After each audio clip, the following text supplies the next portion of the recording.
To win, buy everything on your list and be first out of them all. All right, dude. This is our last topic.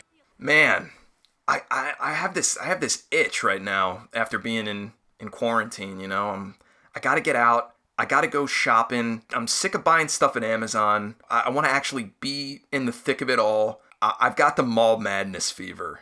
This is awesome. Mall madness. Hasbro is putting out God. A new mall madness board game for this year. The original was in the 80s, and they've made different renditions. They've brought it back. It's cool that it's like still relevant in a way, and I just find it humorous that they feel the need to remake Mall Madness, because it's a good game. I love the game, and I know you liked it too, but it's I love this game. But like malls are kind of like fading. So yeah, dude. It's just funny that this is still like relevant, you know? That's what I was saying. Like, do these kids that got on the boxes and playing this game, do they even know what a mall is anymore?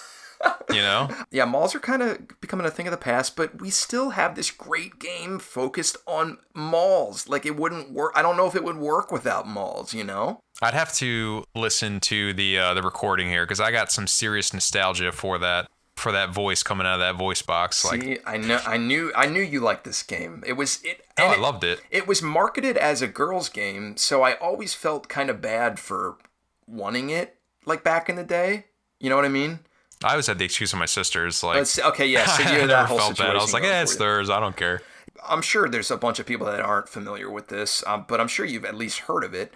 Essentially, this is a game where you are a shopper and you're walking around the mall. You have a shopping list where you have to buy a couple of items, and then you have to ultimately be the first one. Once you've collected all your items from different stores, you have to exit the mall. The first person to do that wins. I do have to say, this new rendition of Mall Madness, if you're looking at a comparison to the 80s side by side, this one pales in comparison to what the 80s looked like. Didn't the 80s have like multiple levels and stuff? This one like does that? have multiple levels, but to be fair, like, this is probably like half the size of the original one.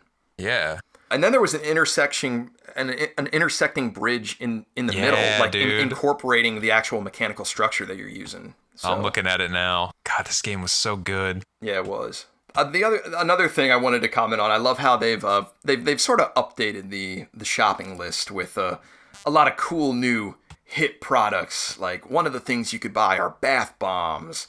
You could also buy healing crystals. So Hasbro's really got their finger on the pulse with the current youth, with what preteens are into. So I mean, they got bonsai tree and comic books on here. Yep, and purple lipstick. People are gonna have a crazy night there. I also like you do get different character bios on here. I can only read Gwen's. Looks like she's a bit of a hipster there. She's rocking a beanie and a skateboard. And when Gwen's not at the mall, she's at home practicing guitar. She seems really cool. I can barely read it, she loves fashion, she loves photography, and tacos. Oh, look how grounded she is. Okay. And she never leaves home without her skateboard. Clearly, there it is. Can't lie about that. Mall Madness, potentially a good Christmas gift this year. Contender for top 10 toys of the year.